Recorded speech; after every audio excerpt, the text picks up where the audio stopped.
Assalamualaikum to everyone. Welcome back to Loan Academy. I am Loan Shaukat. Today we will discuss about another topic, that is the conditions to hear an echo. To hear an echo. What do you mean by the echo? बच्चों previous lecture में हमने echo पढ़ा था. Echo क्या होता है? Echo is a repetition of the sound. एक repetition of the sound. ठीक है, जो रिपीट साउंड जो होती है उसे हम क्या बोलते हैं? एको. ठीक है, तो एको सुनने के लिए जो हमारे पास मिनिमम टाइम इंटरवल होना चाहिए, दैट इज 0.1 सेकंड. 0.1 सेकंड. ठीक है, हमने बात की थी 0.1 सेकंड की. यानी 0.1 सेकंड का मतलब क्या है? यहाँ पर जो भी बंदा बोलता है, ठीक है, अब मैं कुछ बोल रहा हूं, इसको मैं सुन भी सकता हूं. जो भी बंदा कुछ भी बोल रहा है, हमारा जो ब्रेन होता है इसको 0.1 सेकंड तक क्या रखता है? स्टोर रखता है. ठीक है, this is called as 0.1 second. This is called as 0.1 second. अब यहां पर एक क्वेश्चन अराइज होता है, सर अगर हम पहाड़ों पे जाते हैं, ठीक है, तो पहाड़ों पर हमें एको सुनने को मिलता है. एको फॉर एग्जांपल अगर हम हेलो करते हैं माउंटेन क्लाइंब पे, ठीक है, हेलो, तो वहां से वापस आती है हेलो हेलो हेलो. तो ऐसा क्यों होता है? अगर हम अपने घर में बैठते हैं, ठीक है, तो यहाँ पे एको प्रोड्यूस क्यों नहीं होता है? क्योंकि हमें पता है कि जो मिनिमम एको सुनने के लिए जो मिनिमम टाइम इंटरवल होना चाहिए, that is 0.1 second. That is 0.1 second. अब पहाड़ों पे क्या होता है बच्चों? यहाँ पर जब एक लड़का है बैठता है, ठीक है, अब यहाँ पर एक लड़का है, जो यहाँ पर इसके जो साउंड वेव्स आते हैं, ठीक है, यहाँ पर that is a reflecting surface. This is called as reflecting surface और द वॉल.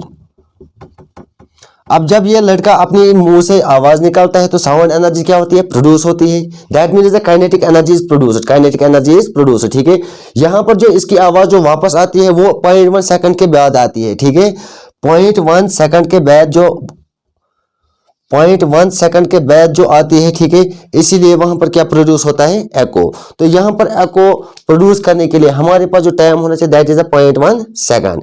अब घर की बात अगर हम कर लेंगे, जब हम घर में अपनी बात करते तो एको प्रोड्यूस क्यों नहीं होता है? क्योंकि वो 0.1 सेकंड से पहले ही आती है. ठीक है, 0.1 सेकंड से पहले ही जो साउंड आती है, इसीलिए वहां पे साउंड प्रोड्यूस एको प्रोड्यूस नहीं होता है. As compare to the top of the mountain, जब माउंटेन्स की बात कर लेते हैं, जब हम वहां पर साउंड प्रोड्यूस कर लेते हैं, तो वहां पर जो वो 0.1 सेकंड के बाद आती है, वो जो रिफ्लेक्टिंग साउंड वेव होती है वो वापस पहुंचती है इस बॉय तक 0.1 सेकंड के बाद. इसीलिए वहां पे क्या होता है? Echo produce. ठीक है, so this is total about the echo. तो एको क्या होता है? It is a repetition sound. Repetition sound is called as echo. Is called as echo. तो एको सुनने के लिए जो मिनिमम टाइम इंटरवल होना चाहिए, that is 0.1 second. So what are the conditions to hear an echo? तो बच्चों यहाँ पर एको सुनने के लिए कौन कौन से कंडीशन जरूरत होती है? अगर हम यहाँ पर बात कर लेंगे, calculate the minimum distance required to produce an echo. वो मिनिमम डिस्टेंस जो जिससे प्रोड्यूस क्या होता है? एको. ठीक है, तो यहाँ पर हमारे पास जो मिनिमम टाइम होना चाहिए एको सुनने के लिए वो कितना होना चाहिए? That is 0.15 second. 0.15 सेकंड. ठीक है, तो यहां पर जो हमारी फार्मूला है एको की, that is s is equal to 2d divide by t. So what is s? That is the source. That is source. Source क्या है? यहाँ पर एक लड़का जो प्रोड्यूस साउंड कर लेता है. ठीक है, यहाँ पर हमारे पास क्या है? This is called as R F, reflecting surface. R S, this is called as reflecting surface. ठीक है, तो what is the d? D is the distance between the source and the reflecting surface. D is the distance between the source and the reflecting surface. Where t is the time between the source and reflecting surface. ये वो time है जो एक लड़के से कहां तक है? रिफ्लेक्टिंग सरफेस तक. ठीक है, तो हमारे पास अगर हमें d निकालना होगा, हमें यहाँ पर minimum distance required to produce an echo. तो d निकालने के लिए हम यहाँ पर क्या कर लेते हैं? अरेंज कर लेते हैं इस इक्वेशन को. d is equal to s into t divided by 2. d is equal जो s स्पीड जो होती है, दैट इज 344 मीटर पर सेकंड. और मिनिमम टाइम इंटरवल जो होना चाहिए एको सुनने के लिए, दैट इज 0.1 सेकंड. ठीक है, so D is equal to 344 into 0.1, it will be equal to 17.2 metre. 17.2 metre. अभी आपके जो ऑब्जेक्टिव टेक्स्ट बुक में कभी ऐसे भी ऑब्जेक्ट आते हैं, ठीक है, तो ऑब्जेक्टिव में आपको दिया गया होगा 34.4 मीटर. क्यों? क्योंकि हमारे पास जो यहाँ पर फार्मूला है 2d, that is 2 into D कितना निकला था हमारा? डी कितना होना चाहिए? That is 340 17.2 into 2, that is a 34.4 meter. तो minimum distance between the source of sound production and the reflecting body should be 17.2 meter. तो minimum echo, minimum distance जो sound source of sound और reflecting surface के दरमियान जो होती है, it will be equal to 17.2 meter. This is the most important point. ठीक है, minimum time interval कितना होना चाहिए? That is a 0.15 second. Intensity of the sound should be sufficient. Intensity of sound should be sufficient. ठीक है, ये कुछ condition थे जिससे हम एको को सुन पाते हैं। तो माउंटेन्स पे एको क्यों प्रोड्यूस होता है? क्योंकि वहां पर जो साउंड वेव जो रिफ्लेक्ट आती है वापस में, ठीक है, वो 0.1 सेकंड के बाद आती है। As compare to in our home, अपने घर की बात अगर हम कर लेंगे, वहां पर एको प्रोड्यूस क्यों नहीं होता है? क्योंकि वहां पर जो साउंड वेव जो रिफ्लेक्शन आती है वो 0.1 सेकंड से पहले ही आती है। ठीक है, रीजन यही है कि हमारे घर में एको प्रोड्यूस नहीं होता है। जब हम पहाड़ों पे जाते हैं तो वहां पर क्या होता है? Echo produce. ठीक है, तो मिनिमम डिस्टेंस जो source of sound production and reflecting surface it will be equal to 17.2 metre. और इनमें जो मिनिमम डिस्टेंस होनी चाहिए, मिनिमम टाइम जो होना चाहिए सोर्स और रिफ्लेक्टिंग सरफेस के दरमियान, it will be equal to 0.15 second. Intensity of the sound should be sufficient. So this is total about what are the conditions to hear an echo.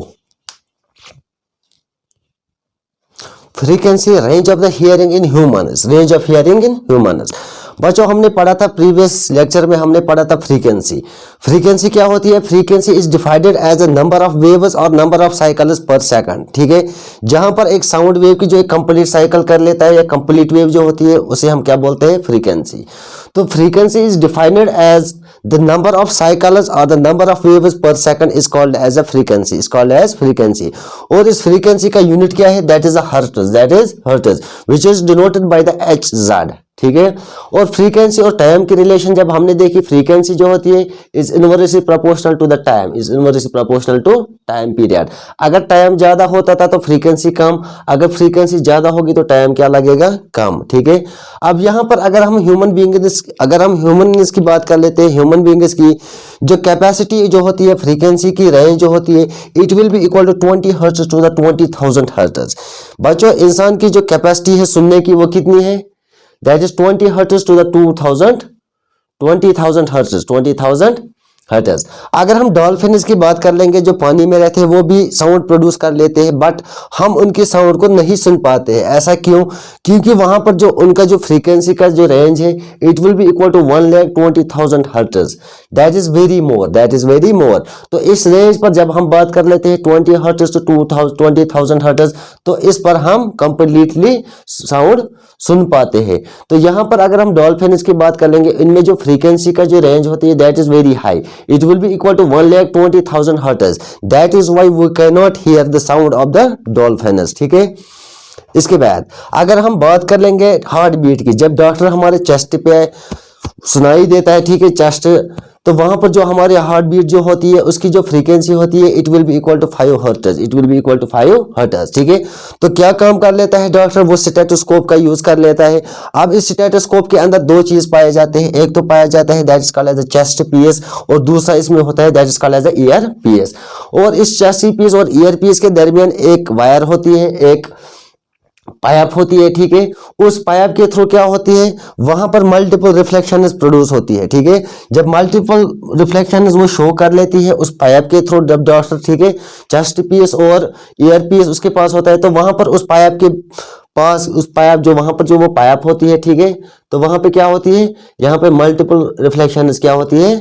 Show. ठीक है, जिससे क्या होता है, इस मल्टीपल रिफ्लेक्शन शो होने की वजह से वो क्या काम कर लेता है, वो उसका एम्पलीट्यूड इंक्रीज होता है। जब एम्पलीट्यूड इंक्रीज होता है तो डॉक्टर इजिली क्या कर सकते हैं? Detect the heart beat of human body. ठीक है, इसके बाद बच्चों हमने देखे इसमें दो टाइप्स के वेव्स आते हैं। ठीक है, वन वो फ्रीक्वेंसी जो 20,000 हर्ट्ज से ज्यादा होंगी तो उन्हें हम कहते हैं ultrasonic sound waves.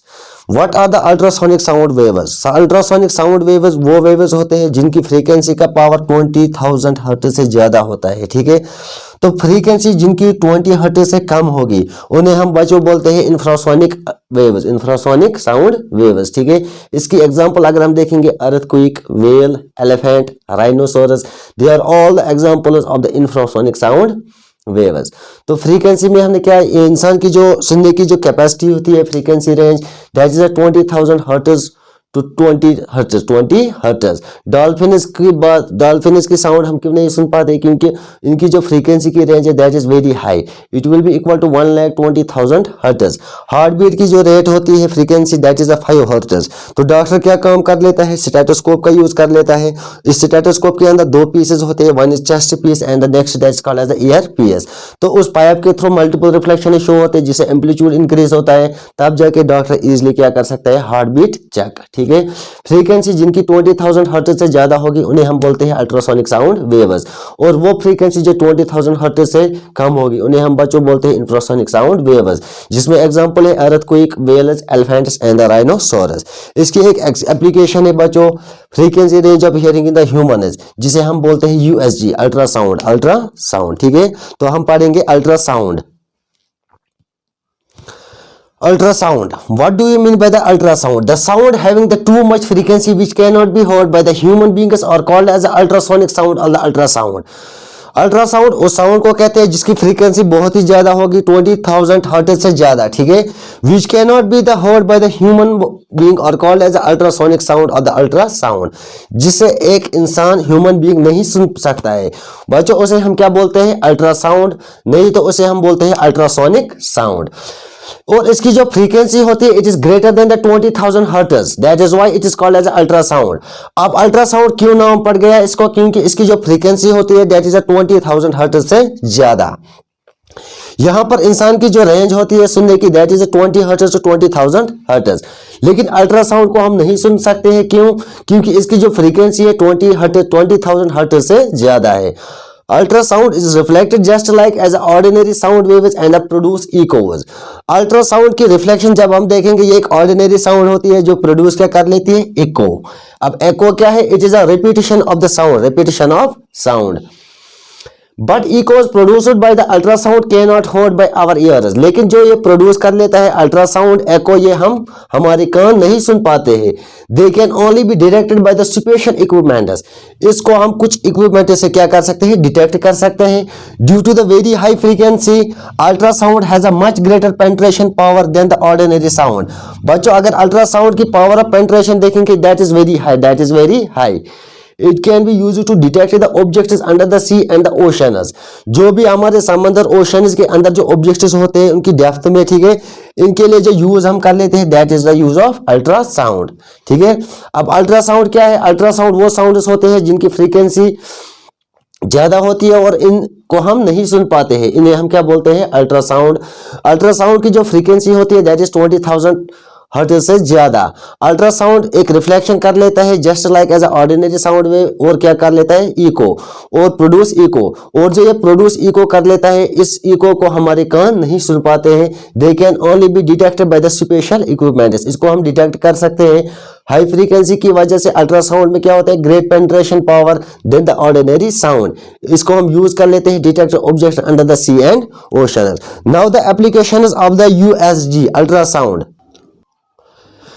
Applications of the ultrasound. Applications of ultrasound.